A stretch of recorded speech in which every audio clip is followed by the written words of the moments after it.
আজ বৃহস্পতিবার রাত। এই রাতে কয়েক হাজার প্রেমিক প্রেমিকা দীর্ঘদিনের সম্পর্ক ছিন্ন করে ভিন্ন একটা মানুষের সঙ্গে পাড়ি জমাবে। ভালো থেকো, নিজের খেয়াল রেখো, নিজেকে নিয়ে সুখে থেকো, এইসব আবেগঘন ডায়লগ মেরে সম্পর্কের সমাপ্তি ঘটায়।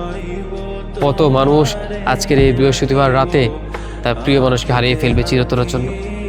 আজকে রাতে গায়ে হলুদ হয়ে কালকে শুক্রবার হয়তো ভিন্ন একটা মানুষের সঙ্গে সারাটা জীবন পাড়ি জমাবে।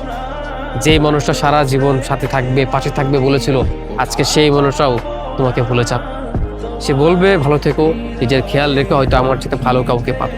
এইসব আবেগঘন ডায়লগ মেরে সম্পর্কের সমাপ্তি ঘটাবে। বৃহস্পতিবার রাত মানেই হয়তো অনেক মানুষই তার পছন্দের মানুষকে হারাবে। ভালো থেকো, নিজের খেয়াল রেখো, নিজেকে নিয়ে সুখী থেকো, আমার সাথে ভালো কাউকে পাবে, এইটুকু বলে সম্পর্কের সমাপ্তি ঘটাবে। অথচ সেই মানুষটা এইটাই ভুলে যায় যে এই মানুষটাই ভালো থাকার কারণ ছিল, ভালো লাগার কারণ ছিল, এই মানুষটার পছন্দের মানুষ ছিল।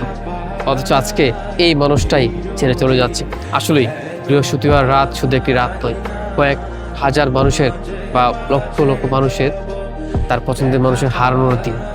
এ রাতে কাঁচা হলুদ গায়ে মেখে পরের দিন সকালে একটা ভিন্ন মানুষের সঙ্গে সারাটা জীবনের জন্য সে পাড়ি জমাবে। অথচ যেই মানুষটাকে রেখে চলে গেল, সেই মানুষটাই বুঝতে পারে যে তার এই ভিতরে আর্তনাদ, এই কষ্ট কতটুকু গভীর। আসলে এটা কখনো বলে বোঝানো যাবে না, বা এটা কখনো উপস্থাপনা করা যাবে না। যেই মানুষ তার পছন্দের মানুষকে হারিয়েছে, সেই বুঝতে পারে বৃহস্পতিবার রাতটা তার জীবনে কেমনভাবে কেটেছে। পরের দিন সকালে শুক্রবার ভিন্ন একটা মানুষের সঙ্গে পাড়ি জমিয়েছে তার পছন্দের মানুষটা। একমাত্র সেই বলতে পারে তার এই দুঃখের গভীরতা কতটুকু বা কতখানি।